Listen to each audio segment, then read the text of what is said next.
제일 약한 게 규칙이에요. 규칙은 누가 만드냐면은 단체장, 지방자치 단체장. 예를 들어 서울시장. 됐죠? 조례는 지방의회가 만들어요. 예를 들어 서울시의회. 그러니까 이건 서울시에서만 적용되는 거야. 얘가 제일 약해. 그 다음 이거예요. 명령은 행정부가 만들어요. 대통령, 국무총리, 각부 장관들. 그래서 무슨 0으로 끝나 전부. 대통령령, 총리령, 뭐 교육부가 만들었으면 교육부령 이런 식으로. 법률을 입법부가 만들죠. 국회.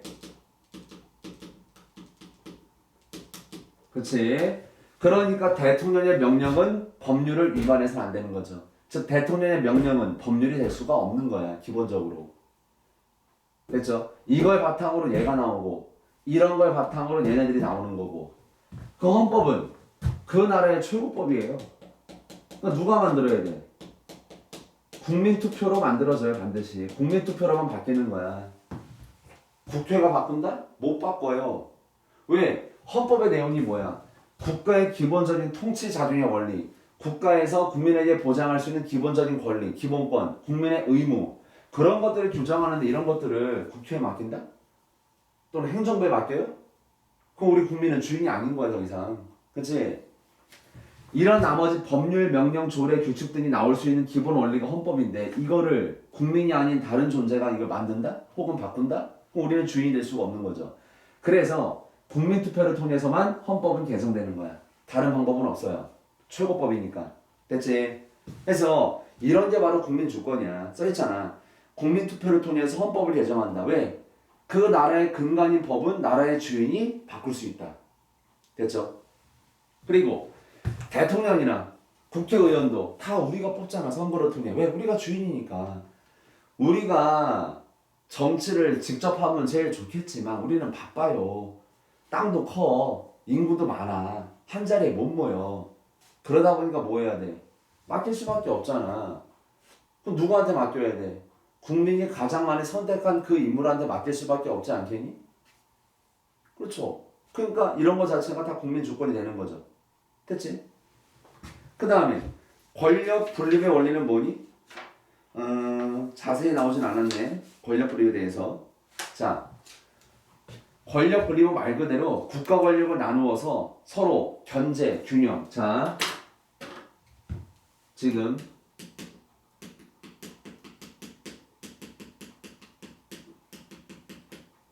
이거 배웠어. 두 번째,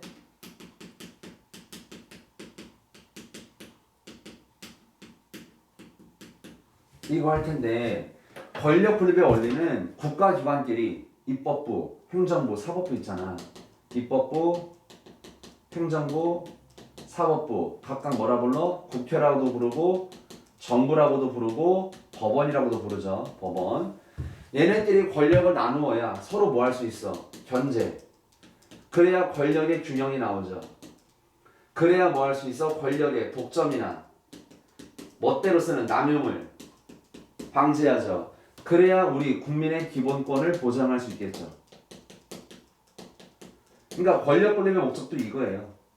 국민 주권의 원리도 목적은 뭐야? 기본권 보장이에요. 더 크게 말해볼까? 인권 보장. 풀어서 말하면 국민의 기본적인 자유와 권리를 보장하기 위해서. 됐지? 자, 이게 이제 권력 분립인데 이 권력 분립 제도에는 굉장히 많은 게 있어요. 내용에는. 예를 들어 국정감사 또는 국정조사권 그 다음에 탄핵소추권 그렇지? 법률안 거부권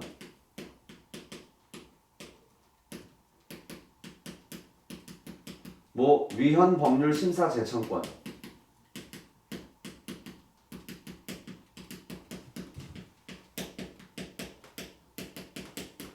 그렇지? 또 뭐 있을까? 명령, 규칙, 심사권 그렇지? 그 다음에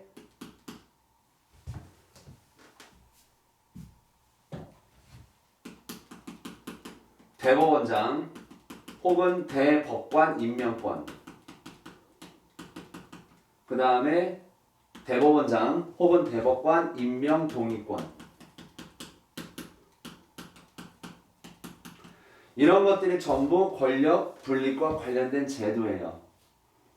이런 것들이 각각 누가 누구를 견제하는 제도인지 알아야 돼요. 배웠다면은 다 외워야 돼. 배웠다면은. 자, 결론만 이야기해. 결론만. 하나하나 다 설명하기엔 시간 너무 오래 걸리니까 국정감사권이나 국정조사권은 국회에서 입법부로 할 때 앞으로 입법부가 행정부를 견제하는 제도예요. 국정의 뜻이 행정부가 하는 국가자룡이야. 행정부가 하는 걸 다 국정이라 불러. 그 국정을 뭐 해야 돼? 감시하고 조사합니다. 감사나 조사 다 비슷한데 아무튼 그럼 누가 감시해야 돼? 행정부가 하는 거를. 원래 우리가 해야지. 나라 주인은 우리니까. 근데 우리는 바빠. 바쁘니까 국민의 대표가 어디야? 국회예요. 국민의 대표는 대통령이 아니야. 대통령은 국가의 대표예요. 국가의 대표. 대한민국 자체를 대표하는 사람이 대통령인 거고 대한민국 주권자인 국민의 대표는 국회의원이에요. 입법부라고. 그러니까 국민의 대표인 입법부가 행정부 하는 걸 감시해야죠. 탄핵소추권도 마찬가지야. 입법부가 행정부를 견제하는 제도예요. 주로. 탄핵의 대상이 누구야? 주로 대통령이에요. 물론 다른 행정부 공무원 혹은 대법원장도 탄핵의 대상은 되긴 되는데 주로 대통령 탄핵밖에 못 들어봤잖아. 그렇지? 즉 대통령의 행위가 심각하게 헌법과 법률을 위반했을 때 쟤를 잘라주세요라고 말할 수 있단 말이야. 소추는 해주세요 그 뜻이야. 탄핵은 잘라주세요라고 말할 권리. 국회에서 대통령을 탄핵할 수 있는 권리는 없어요. 국회에서 대통령을 탄핵 심판을 통해서 진짜 파면할 권리는 없다고. 그 탄핵 심판은 국회가 아니라 헌법재판소가 하는 거고 탄핵 소추권은 국회가 행정부의 대통령을 헌법재판소에 잘라달라고 요청하는 거야. 파면을 요청하는 거. 됐지? 그러니까 이것도 입법부가 행정부를. 법률안 거부권은 행정부가 입법부를 견제하는 제도. 왜? 법률을 누가 만들어요? 입법부. 그 법률을 누가 집행해? 행정부. 행정부가 그 법률을 집행해야 되는데 행정부가 법률을 거부할 수 있다고. 나 이거 못하겠다고. 그러면 입법부를 견제하는 거잖아. 아무렇게나 법 만들지 말라는 거죠. 아무렇게나 법률을 만들지 말아야 할 수 있는, 실제로 집행할 수 있는 그런 법률을 만들어 달라는 거죠. 그래 행정부가 집행할 수 있으니까. 됐지? 위헌법률 심사 제청권은 사법부가 입법부를 견제하는 제도예요. 국회, 입법부가 만든 법률이 헌법에 위반되는지를 심사해 주세요라고 말할 수 있는 권리. 제청은 요청한다야. 법률이 헌법 위반인지 심사해 줄 것을 요청할 수 있는 권리. 요청은 누구한테 하냐면 헌법재판소에 합니다. 그 헌법재판소가 위헌법률 심판을 해요. 즉 법원에서 위헌법률 심사를 제청하면은 헌법재판소가 위헌법률 심판한단 말이야. 근데 이 법률 누가 만들었다고? 입법부가 만들었잖아. 누가 태클 건다고? 법원에서 태클을 거는 거예요. 법원에서. 됐지? 그런 게 그러니까 이 사법부가 입법부를. 명령 규칙 심사권은 사법부가 행정부를 견제하는 제도예요. 사법부가 행정부를. 명령 누가 만든다고? 이렇게 얘기해봐. 명령을 누가 만들어? 행정부.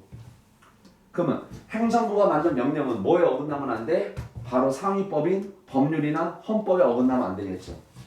그러면 이 명령 자체가 타당성이 있는지는 어떻게 확인하면 돼? 관련 법률을 적용했을 때 문제가 없으면 되잖아. 이렇게 법률을 적용해서 옳고 그름을 판단하는 부서가 어디야? 사법부잖아. 그게 재판이고. 그래 사법부가 하는 거야. 그러니까 이 명령을 심사한다. 이렇게만 알면 돼. 그치? 사법부가 행정부의 명령을 검사해 보겠습니다. 이 뜻이에요. 그치? 그 다음에 대법원장 임명권하고 임명 동의권은 사실상 견제의 의미는 사실 별로 없어요. 시험에 안 나올 거야 이건 잘. 권력 분립을 낸다 하더라도 얘네들은 나올 게 아니에요 사실은. 모든 임명권은 행정부의 대통령이 가져요. 대통령. 행정부에. 근데 이걸 화살표상으로 표시하면은 대법원이 뭐 사법부잖아. 근데 임명을 누가 한대? 행정부가 하겠대. 그러니까 이거는 일견 보면은 이렇게 보일 수 있어. 행정부가 사법부의 일에 간섭하는 것처럼. 모든 동의권은 국회, 입법부의 권한이에요. 근데 입법부가 지금 대법원장이면 사법부잖아. 사법부의 일에 지금 간섭하는 것처럼 보이잖아. 그러니까 화살표상으로 이렇게 그릴 수는 있다고. 근데 이게 나온 이유가 뭐냐면은 견제하려고 대통령이 행정부가 사법부를 견제하려고 혹은 입법부가 사법부를 견제하기 위해서 나온 제도가 아니에요. 이거는 견제의 목적은 없어요. 거의 아예 없는 건 아닌데 거의 없다고. 그럼 실제 목적은 뭘까? 생각해봐. 입법부의 구성원이 누구야? 국회의원. 선거로 뽑죠. 행정부의 대장, 대통령. 선거로 뽑지. 국민 주권이야 이런 게. 우리가 직접 뽑았으니까. 근데 사법부는 판사죠. 판사를 투표로 뽑니? 뭐 인지 투표할 거야? 불가능하죠. 대법원장을 투표로 뽑아? 어렵다고 이런 거는. 인지 투표하면 안 되잖아. 판사인데 전문성이 필요한 직업을 투표로 뽑을 수는 없잖아. 그러니까 사법고시라는 시험도 있는 걸 로스쿨 이런 게 있는 거고. 그치? 근데 어쨌거나 사법부의 대법원장을 뽑아야 돼요. 근데 국민이 뽑을 수는 없어. 그렇다고 대통령이 단독으로 뽑니? 그럼 대통령 밑으로 들어가는 게 맞아. 그럼 대통령 밑으로 들어갈 거 아니야, 사법부가. 그러면 안 되잖아. 그럼 재판을 제대로 할 수 있겠어요? 공정하게? 못하죠. 그렇다고 국회에서 뽑아? 그것도 안 되잖아. 마찬가지 이유로. 그러니까 국회의 동의를 얻어서 대통령이 임명하겠다야. 그래야만 최대한 중립적인, 최대한 괜찮은 인물로 선발할 수 있으니까. 그래야 대통령의 간섭으로부터도 조금 자유로워지고 국회의 어떤 간섭으로부터도 자유로워지니까. 그러니까 사실은 이거는 사법부의 독립성 강화를 위해서 있는 제도예요. 근데 화살표상으로 이렇게 그릴 수는 있을 뿐이야. 자, 화살표 열 생각하지 말고 내용을 알면 돼, 내용을. 내용들을 알면은 누가 누구를 견제하는 건지 알 수 있는 거니까. 됐지? 그 다음 법치주의.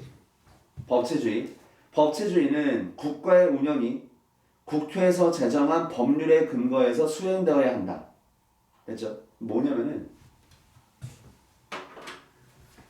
국가의 모든 행위는 대통령이라고 해볼게. 대통령의 모든 행위는 법률에 근거해야 돼요. 법률에 근거하지 않은 건 어떤 것도 할 수가 없다예요. 이게 바로 법치주의야. 즉 법률에 의해서 통치한다예요. 그러니까 법으로 다스린다. 그렇게 생각해도 크게 무리는 없겠지. 근데 이게 법대로만 하면 된다는 거니? 그럼 법만 있으면 되네? 그렇게 가면 안 되겠죠. 왜? 일단은 법을 지켜야 돼. 그러니까 합법성이 필요해. 근데 뭐들이 있어야 돼? 그 내용상의 정당성도 필요하잖아. 즉 법 자체가 쓰레기면 어떻게 해? 유신헌법, 국민의 기본권을 박탈했던 그 옛날 박정희 전 대통령이 만들었던 헌법. 그런 건 아니잖아. 그 법대로 했다고 이제 법치라고 볼 수 있겠니? 아니죠. 그래서 법치주의는 형식적 법치주의를 말하는 게 아니라 실질적 법치주의가 돼야겠죠. 그래야 국민의 자유와 권리를 제대로 보장할 수 있을 테니까. 그치? 이때 말하는 법치주의는 법대로만 하면 된다. 합법성만 가지면 된다. 라는 뜻이 아니라 그 내용상의 정당성도 같이 둘 다 중요하다. 됐지? 입헌주의 같은 거예요. 법치주의는 법으로 한다고 치면은 입헌주의는 헌법을 통해서 국민의 자유 권리를 보장하겠다. 물론 그 헌법도 어때야 돼? 좋은 의미의 헌법이어야겠죠. 독재 권력 연장을 위한 그런 헌법은 쓰레기잖아. 그런 거 말하는 게 아니라. 됐죠? 자, 그 다음에 헌법재판소는 맨 마지막에 볼 거고 국가인권위원회 말 그대로 우리가 일상생활에서 인권 침해가 발생했을 때 그게 누가 침해했든 국가가 침해했든 개인이 침해했든 단체가 침해했든 어쨌거나 우리의 인권이 침해당할 수 있잖아. 그때 1차적으로 갈 수 있는 곳이 국가인권위원회입니다. 그치? 반드시 여기 가라가 아니라 여기를 먼저 가게 된다 보통. 물론 이 결과는 마음에 안 들면 법원 가면 돼요. 무슨 말이냐면은 국가인권위원회에서 결정을 할 수 있어. 근데 이 결정은 권고사항이야. 권고. 즉 구속력, 강제력이 없는 거라고. 국가 인권의 어떤 결정 사안이 마음에 안 들어. 그럼 법원 갈 수 있어요. 법원 가서 소송하면 돼. 그건 이제 강제력이 있는 거니까. 법원이니까. 그치? 자, 그러면 우리 마지막에 볼게 헌법재판소. 또 지워볼게요, 여기.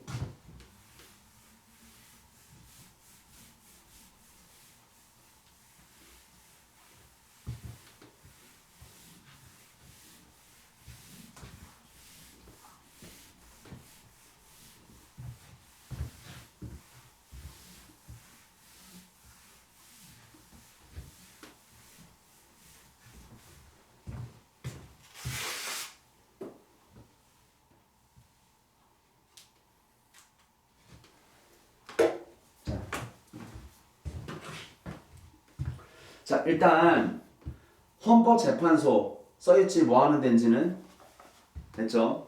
헌법재판소 총 5가지의 권한이 있어요. 헌재가 담당하는 심판은 총 5가지야. 근데 헌법재판소는 헌재라고도 부르고 여기는 법원이 아니에요. 무슨 유죄 무죄를 가리고 너 얘한테 얼마 물어줘라 뭐 이런 거 하는 데가 아니라고. 별도의 기관이에요. 별도의 기관. 헌법재판소는 오직 헌법을 해석하고 그 헌법 해석에 따라서 헌법 재판을 하는 곳. 법률이 아니라 오직 헌법을 해석하는, 그리고 그걸 통해 헌법 재판을 하는 그런 곳을 헌법재판소라 불러요. 여러 가지의 권한이 있습니다. 근데 시험에 나올 만한 건 2개예요. 너희도 배웠겠지만 이거는 위헌 법률심판,